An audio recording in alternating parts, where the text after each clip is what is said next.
1వ కీర్తన 3వ వచనం. ఇక్కడ ఈ వాక్య భాగాన్ని మనం చదివినట్లయితే అక్కడ అంటున్నాడు కీర్తనకారుడు, అతడు నీటి కాలువల యోరను నాటబడినదై ఆకు వాడక తన కాలం మందు ఫలమిచ్చి చెట్టు వలె ఉండును, అతడు చేయనదంతయు సఫలమగును అని రాయబడుతుంది. దేవుని యొక్క వాక్యభాగం ఒకసారి మనం ఆలోచన చేసినట్లయితే, ఆయన వాక్యమును ధ్యానం చేయడం వల్ల, ఎందుకంటే పైన మాటలో రాయబడుతుంది, ఆయన వాక్యమును ధ్యానం చేసేవారుగా ఉండాలి.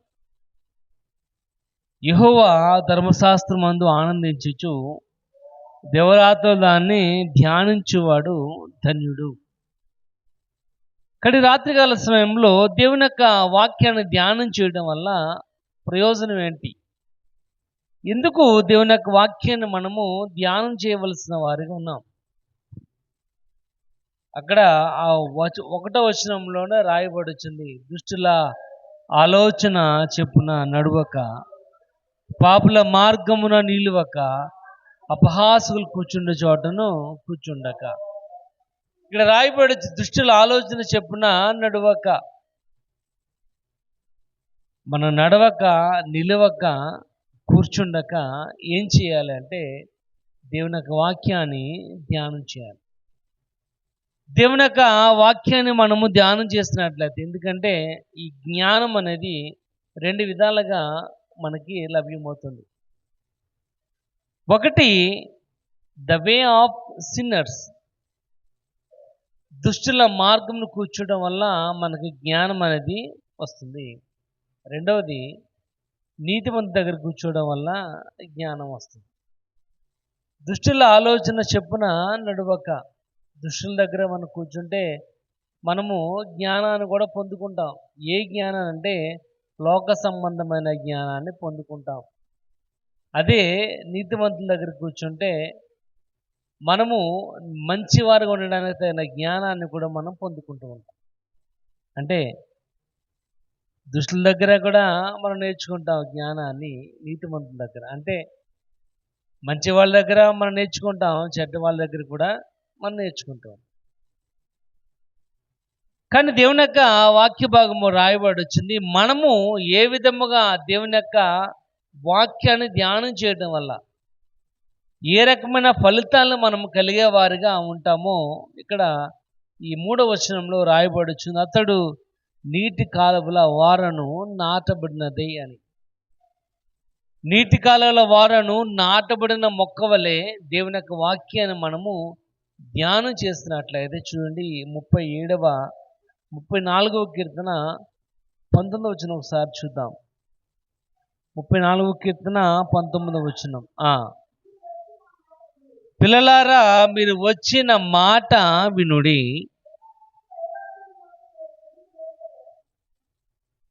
చదవమ్మా. యెహోవా యందలి భయభక్తులు నేను మీకు నేర్పెదను, బ్రతకగోరు వాడెవడైనా. ఇక్కడ దేవుని యొక్క మాటలను మనము నేర్చుకునే వారుగా ఉండాలి. దేవుని యొక్క మాటలను మనం నేర్చుకుని ఆయన వాక్యమును ధ్యానం చేసినట్లయితే మనం ఏ రకముగా ఉండగలం. ఎందుకంటే ఆ 1వ వచనంలోనే రాయబడుతుంది, దుష్టుల ఆలోచన చెప్పున నడువక అని. కాబట్టి మనము దేవుని యొక్క బిడలుగా పెరుగుతున్న మనము, ఆయన అంగీకరించి ఆయన సహవాసములో మనము అభివృద్ధి పొందుతున్న మనము దేవుని యొక్క వాక్యాన్ని మనం తప్పక ధ్యానం చేసేవారు ఉండాలి. 34వ కీర్తన 19వ వచనం. నీతిమంతుని కలుగు ఆపదలు అనేకములు, వాటన్నిటిలో నుండి యెహోవా వానిని విడిపించి. నీతిమంతునికి కలుగు ఆపదలు అనేకమైన ఆపదలు నీతిమంతుని యొక్క జీవితంలో కలిగినప్పటికీ దేవుని యొక్క వాక్యాన్ని ధ్యానం చేయటం వల్ల అక్కడ రాయబడుతుంది, యెహోవా అతడిని అన్నిటిలో నుండి తప్పించెను అని. అన్నిటిలో నుండి ఆయన తప్పించేవాడుకున్నాడు కనుక ఆయన మీద ఆధారపడేవారుగా మనం ఉన్నాము కనుక దేవుని యొక్క వాక్యాన్ని మనము ధ్యానం చేయాలి అని పరిశుద్ధ లేఖనం మనం తెలియజేస్తుంది. 34వ కీర్తన ఒకసారి చూద్దాం. 37వ కీర్తన 37వ కీర్తన 5వ వచనం. నీ మార్గమును యెహోవాకు అప్పగింపుము, నీవు ఆయనను నమ్ముకొనుము, ఆయన నీ కార్యమును చేయను. ఇక్కడ దేవుని యొక్క వాక్యాన్ని మనం ధ్యానం చేయడం వల్ల ఆయన నీ కార్యాన్ని నెరవేర్చేవాడుగా ఉన్నాడు. కాబట్టి దేవుని యొక్క వాక్యము ఏంటంటే మనతో మాట్లాడుతుంది. దేవుని యొక్క వాక్యము మనల్ని నడిపిస్తుంది. అందుకే భక్తుడు అంటున్నాడు, నీ వాక్యము నా పాదములు దీపము, నా త్రోవకు వెలుగు. ఇక్కడ దేవుని యొక్క వాక్యమును మనము దీపముగా, మన త్రోవకు వెలుగుగా కలిగి ఉన్న మనము దేవుని యొక్క వాక్యాన్ని మనము ధ్యానం చేయడం వల్ల ఇక్కడ రాయబడుచుంది, అతడు నీటి కాలువల వారను నాటబడిన మొక్క వలె ఉంటాడు. అంటే దేవుని యొక్క వాక్యాన్ని మనం ధ్యానం చేయడం వల్ల ఆధ్యాత్మికమైన పోషణ అనేది కలుగుతుంది. అంటే మన శరీరానికి మాత్రమే కాదు కానీ మన యొక్క ఆత్మ కూడా ఆహారం అనేది అవసరం. మన ఆత్మ అభివృద్ధి పరచబడాలి అంటే వాక్యము ఆహారం అవసరం. భౌతికంగా మనం పెరగాలి అంటే ఏ విధంగా ఆహారం మనకు అవసరమో, ఆధ్యాత్మికమైన పోషణ, అభివృద్ధి, పెరుగుదల మనకు కావాలి అన్న దానికి కూడా ఆహారం అవసరము. అదే ఆహారం అంటే దేవుని యొక్క వాక్యము. నా వాక్యము నేనే జీవాహారము అంటున్నాడు. ఆయనే జీవాహారము. ఇక్కడ వాక్యము మనము ధ్యానం చేయడం వల్ల ఇక్కడ రాయబడుతుంది ఆధ్యాత్మికమైన పోషణ. అంటే మన శరీరానికి సత్తువ కలిగించేది, మన ఆత్మకు బలాన్ని చేకూర్చేది దేవుని యొక్క వాక్యము. ఆయనే జీవాహారమై ఉన్నాడు కనుక ఆ వాక్యమును మనము ధ్యానం చేసేవారు ఉండాలి. యెషయా ఒకసారి చూద్దాం. 60 అధ్యాయము, యెషయా గ్రంథము 60 అధ్యాయము 21వ వచనం చూద్దాం. 60:21.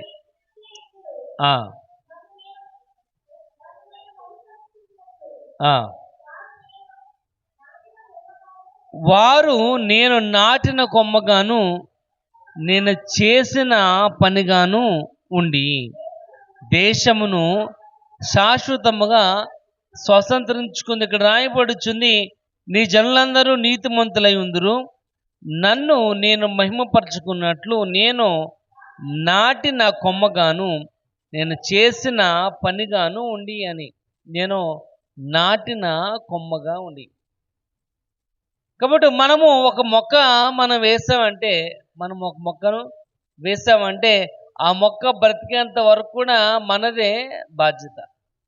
ఆ మొక్క పెరిగేంత వరకు కూడా మనదే బాధ్యత. ఆ మొక్క ఎప్పుడైతే పెరిగి అభివృద్ధి పరచబడి ఎప్పుడైతే ఫలాల్ని మనకిస్తుందో మనకు కలిగే సంతోషం అన్నది మాటల్లో వ్యక్తపరచలేనిది. అందుకే దేవుని యొక్క వాక్య భాగము రాయబడి, నేను నాటిన కొమ్మగాను నేను చేసిన పనిగాను వారు ఉండి దేశమును వారు శాశ్వతముగా స్వతంత్రించుకునే వారుగా ఉన్నారు. కాబట్టి ప్రియమైన వాళ్ళరా, దేవుని యొక్క వాక్య భాగము రాయబడుతుంది దేవుని యొక్క వాక్యాన్ని మనం ధ్యానం చేయటం వల్ల.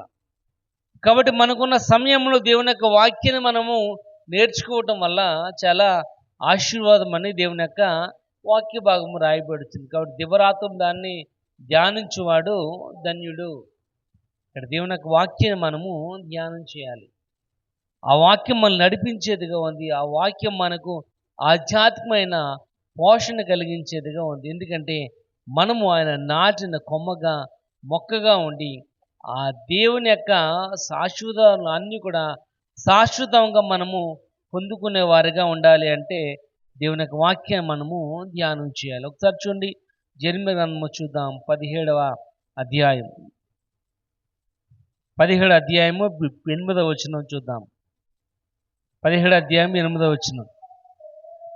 వాడు జలముల యొద్ద నాటబడిన చెట్టు వలె ఉండును, అది కాలువల వారను దాని వేళ్ళు తన్నును, బెట్ట కలిగినను అది భయపడదు, దాని ఆకు పచ్చగా నుండును, వర్షము లేని సంవత్సరమున చింతనొందదు, కాపు మానదు. ఇక్కడ రాయబడుతుంది, ఎప్పుడైతే మనం ఆధ్యాత్మికంగా అభివృద్ధి పరచబడుతున్నామో, దేవుని యొక్క వాక్యాన్ని ధ్యానం చేయించు ఆధ్యాత్మిక పోషణ ఎప్పుడైతే మనము కలిగిన వారుగా ఉన్నాము, ఇక్కడ వాక్య భాగం రాయబడుచుంది, అది నీ కాలువల వారను దాని వేళ్ళు తన్నును, వెట్టకలిన భయపడదు, దాని ఆకు పచ్చగా ఉండును, వర్షము లేని సంవత్సరమున అది చింత నొందదు, కాపు మాను.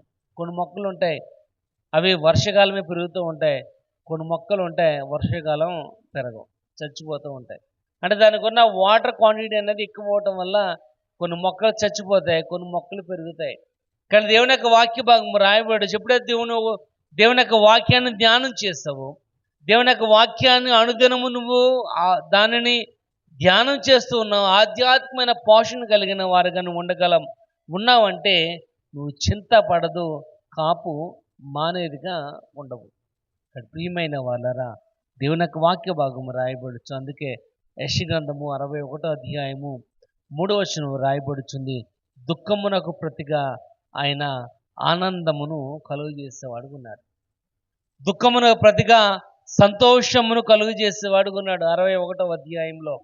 కాబట్టి ప్రియమైన వాళ్ళరా, దేవుని యొక్క వాక్య భాగము రాయబడుచుంది. మనము భౌతికంగా మాత్రమే కాకుండా ఆధ్యాత్మికమైన పోషణ మనం కలిగిన వారుగా, ఆధ్యాత్మికమైన అభివృద్ధి మనం కలిగిన వారిగా ఉండాలంటే ఒకే ఒక మార్గము, ఆ దేవుని యొక్క వాక్యాన్ని మనము ధ్యానం చేయడం వల్ల మాత్రం కలుగుతుంది.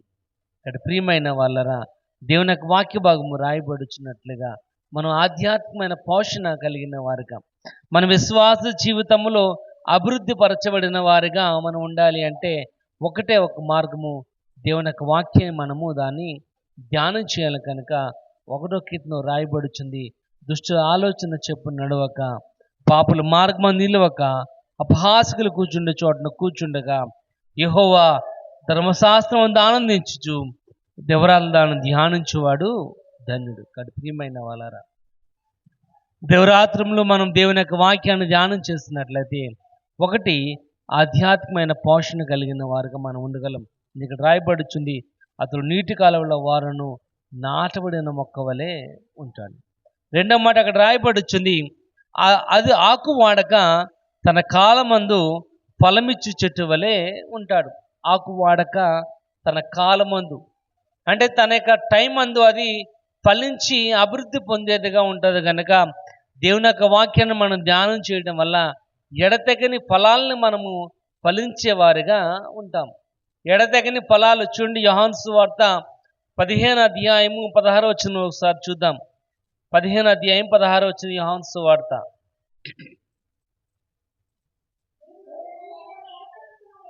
మీరు నన్ను ఏర్పరచుకొనలేదు, మీరు నా పేరట తండ్రిని ఏమి అడుగుదురో అది ఆయన మీకు అనుగ్రహించును. మీరు వెళ్ళి ఫలించుటకును మీ ఫలము నిలిచుండుటకు. ఇక్కడ రాయబడుచుంది, మీరు వెళ్ళి ఫలించడానికి, మీ ఫలము నిలిచి ఉండడానికి దేవుడు మనలను ఏర్పరచుకున్నాడు. కనుక దేవుని యొక్క వాక్య భాగము రాయబడుచుంది, దేవుని యొక్క వాక్యమును ధ్యానం చేయటం వల్ల మనము రెండవ ఫలితాన్ని మనం ఏంటంటే ఎడతెగని ఫలాలను మనము పొందుకునే వారిగా మనం ఉండగలం. ఎడతెగని ఫలాలు ఇక్కడ రాయబడుచుంది, ఆకు వాడక తన కాలమందు ఫలమిచ్చు చెట్టు వలె ఉండును. ఇక్కడ ప్రియమైన వాళ్ళరా, ఆకు వాడక తన కాలమందు ఏ సీజన్లో చూడండి ఇక్కడ రాయబడుచుంది, మీ ఫలము నిలిచి ఉండడానికి కోసం దేవుడు మిమ్మల్ని ఏర్పరచుకున్నాడు. చూడండి, అదే 7వ అధ్యాయం చూద్దాం. యోహాను సువార్త 7వ అధ్యాయము 38 చదువుకుందాం. 38వ వచనం. నా యందు విశ్వాసం ఉంచు వాడెవడో లేఖనము చెప్పినట్లుగా తన కడుపులో నుండి జీవ జల నదులు. ఇక్కడ రాయబడుచుంది, నా యందు విశ్వాసం ఉంచు వాడెవడో. దేవుని యొక్క వాక్యాన్ని ఎవడైతే ధ్యానం చేస్తున్నాడో ఇక్కడ రాయబడుచుంది, వాడి కడుపులో నుండి జీవజల నదులు పారును అని, జీవజల నదులు ప్రవహించు అని దేవుని యొక్క వాక్య భాగము రాయబడుచుంది.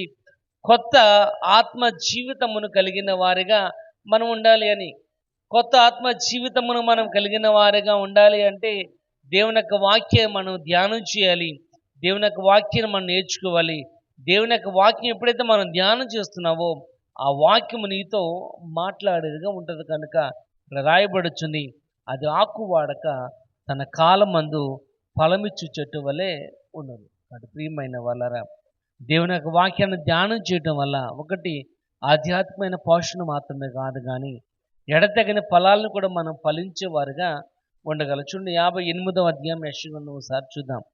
యెషయా గ్రంథము 58వ అధ్యాయం, యెషయా గ్రంథము 58వ అధ్యాయము 11వ వచనం చదువుకుందాం. యెహోవా నిన్ను నిత్యము నడిపించును, క్షామకాలమున ఆయన నిన్ను తృప్తిపరచి నీ ఎముకలకు బలమును, నీవు నీరు కట్టిన తోట వలె ఎప్పుడును ఉబ్బుకుచుండు నీటి ఓట వలె.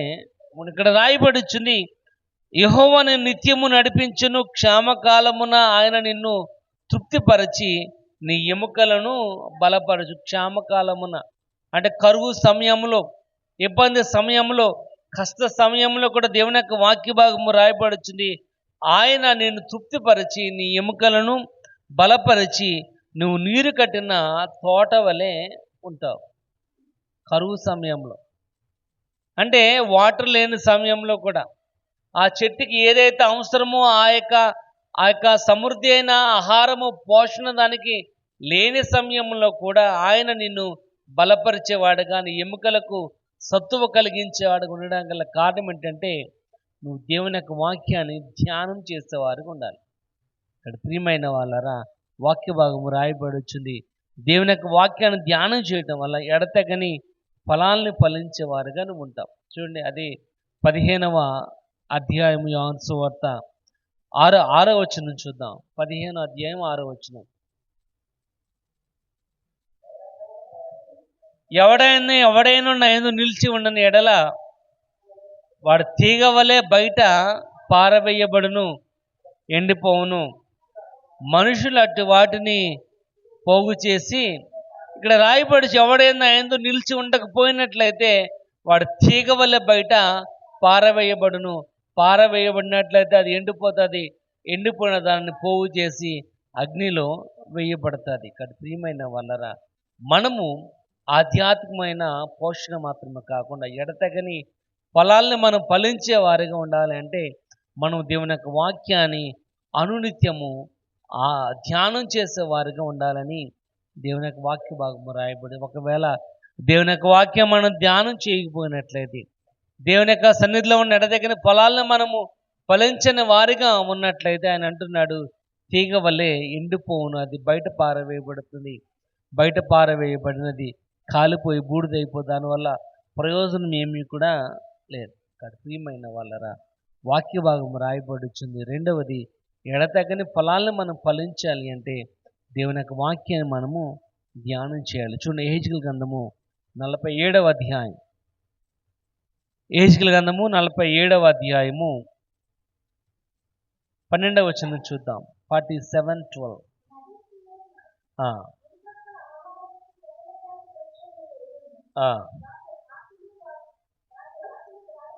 వాటి పోవు, వాటి కాయలు ఎప్పటికీ రాలవు. ఈ నది నీరు పరిశుద్ధ స్థలములో నుండి పారుచున్నది కనుక ఆ చెట్లు నెలకు కాయను, వాటి పండ్లు ఆహారమునకును వాటి ఆకులు ఔషధమునకును వినియోగి. ఇక్కడ రాయబడుచుంది వాక్య భాగము, నదీ తీరమున ఇరుపక్కల ఆహారమిచ్చు సకల జాతి వృక్షములు పెరుగును. అది వాటి ఆకులు వాడిపోవు, వాటి కాయలు ఎప్పటికీ రాలిపోవు. అది నది నీరు పరిశుద్ధ స్థలములో నుండి పారుచున్నది కనుక రాయబడుచుంది. అంటే దేవుని యొక్క వాక్యాన్ని మనం అనునిత్యము ధ్యానం చేసే వారికి ఉండాలి.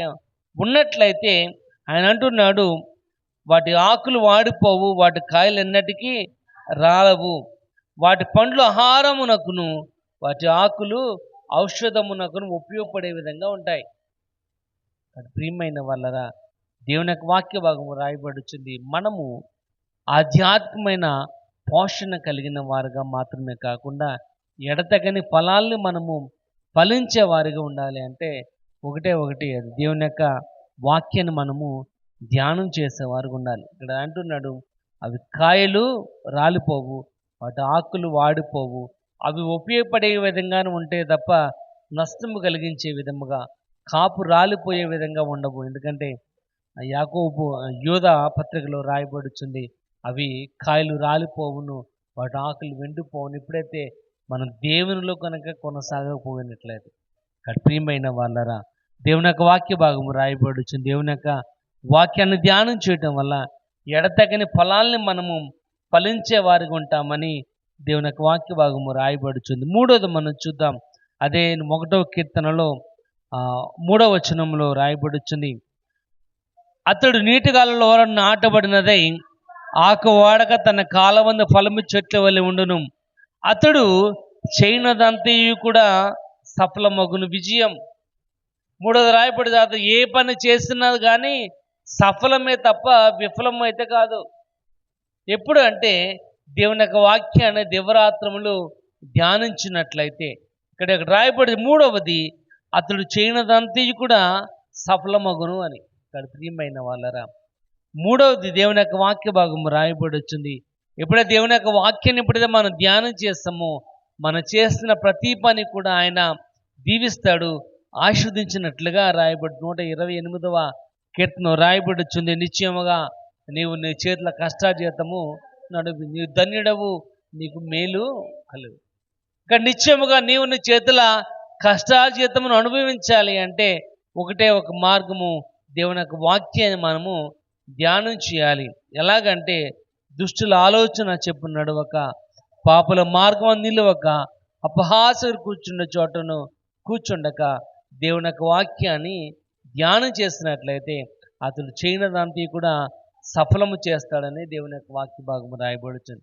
అందుకే యెహోషువతో అంటున్నాడు 1వ అధ్యాయం 7వ వచనములో, నేను నీకు తోడుగా ఉంటాను కనుక నువ్వు భయపడద్దు, నువ్వు నిబ్బరంగా ఉండు, నువ్వు ధైర్యంగా ఉండు, నేను నీకు తోడుగా ఉండి నువ్వు చేసిన ప్రతి కార్యమును కూడా నేను వర్ధిల్లింప చేస్తాను, నువ్వు చేసిన ప్రతి కార్యములు కూడా నేను నీకు సహాయము చేసేవాడుకుంటానని, నీకు విజయాన్ని కలుగు చేసేవాడుకుంటానని దేవుని యొక్క వాక్య భాగము రాయబడచ్చు. ఇక్కడ ప్రియమైన వాళ్ళరా, మూడవదిగా దేవుని యొక్క వాక్యం మనం ఏం చేయాలంటే ధ్యానం చేస్తున్నట్లయితే విజయాన్ని మనము పొందుకుని నీ చేతుల కష్టార్జితను అనుభవించే విధముగా దేవుడు నేను దీవించేవాడుకున్నట్లుగా దేవుని యొక్క వాక్య భాగం రాయబడుతుంది. ఒక మాట చూద్దాం, చూడండి.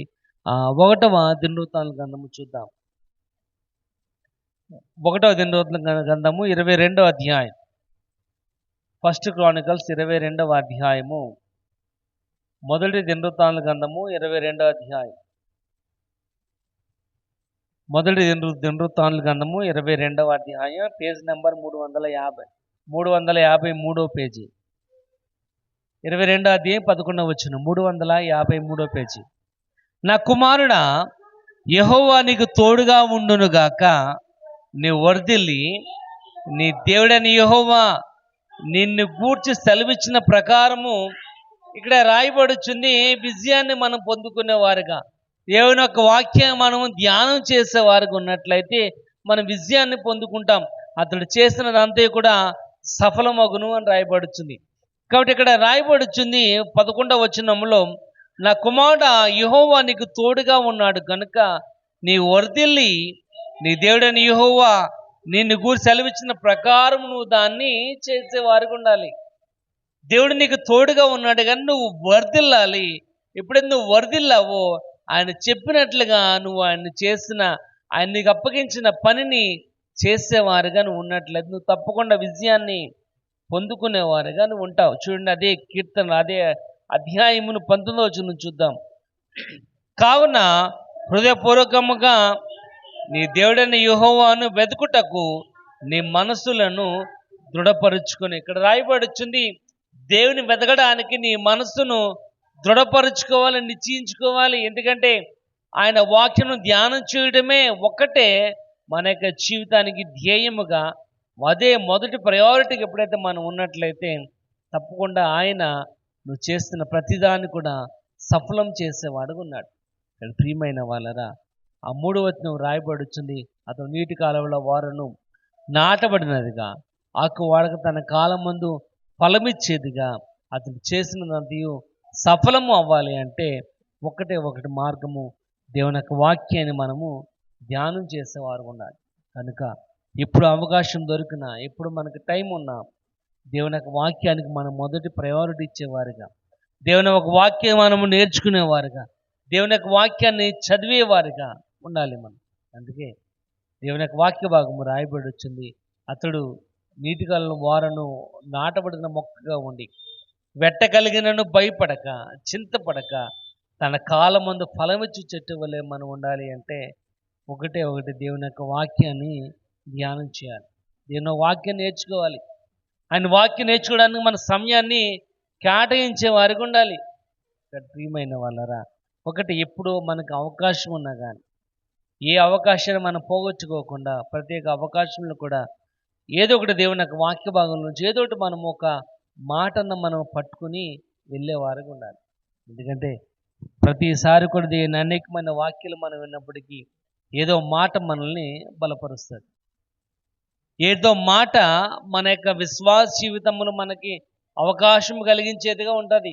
ప్రియమైన వాళ్ళరా, సమయాన్ని పోనీయక సద్వినియోగపరుచుకొనొచ్చు, దీపం ఉండగానే ఇల్లు చక్కబెట్టుకున్నట్లుగానే అవకాశం ఉన్నప్పుడు మన దేవుని యొక్క వాక్యాన్ని చదివేవారుగా, దేవుని యొక్క వాక్యాన్ని మనము ధ్యానం చేసేవారు ఉండాలి. ఎందుకంటే దేవుని యొక్క వాక్య భాగము రాయబడుచుంది, రెండు చేతులు ఉండి నరకములో ఉండేటందుకంటే ఒక చేయి ఉండి పరలోకం ఉండడం ఎంతో శ్రేష్టం. కడి ఏ క్షణమున ఏ విధంగా ఉంటుందో, ఏ నిమిషం ఎలా ఉంటుందో మనకి తెలీదు. కనుక దీపం ఉండగానే మనం ఇల్లు చక్కబెట్టుకోవాలి, అవకాశం ఉండగానే దేవుని యొక్క వాక్యాన్ని మనం చదవాలి. చదువుదాం అనుకుని మనకి కొన్నాళ్ళు కళ్ళు కనపడిపోయేటప్పటికేమో వాడు మనం చదవాలనుకున్నా కానీ ప్రయోజనం అనేది ఉండదు. దేవుని యొక్క వాక్యాన్ని వినాలి అని వాయిదా వేసుకుని దేవుని మన చెవుడు గోళ్ళు అయిపోయిన తర్వాత దేవుని యొక్క వాక్యాన్ని మనం విందామన్నా కానీ ప్రయోజనం అనేది ఉండదు. కాబట్టి అవకాశం ఉన్నప్పుడే మనం సద్వినియోగపరుచుకుని దేవుని వాక్యాన్ని మనం ధ్యానం చేయడం వల్ల ఒకటి ఆధ్యాత్మికమైన పోషణ కలిగిన వారికి మనం ఉండగలం. ఈ వెడతగని ఫలాలను ఫలించే వారిగా, మూడవది మనం చేస్తున్న ప్రత్యేక పనిలో సఫలం చేసే వాడిగా ఉండగలమని దేవుని యొక్క వాక్య భాగము రాయబడుచుంది. దేవుడు కొద్ది మాటలు మన వెనుకలు దీవించును గాక.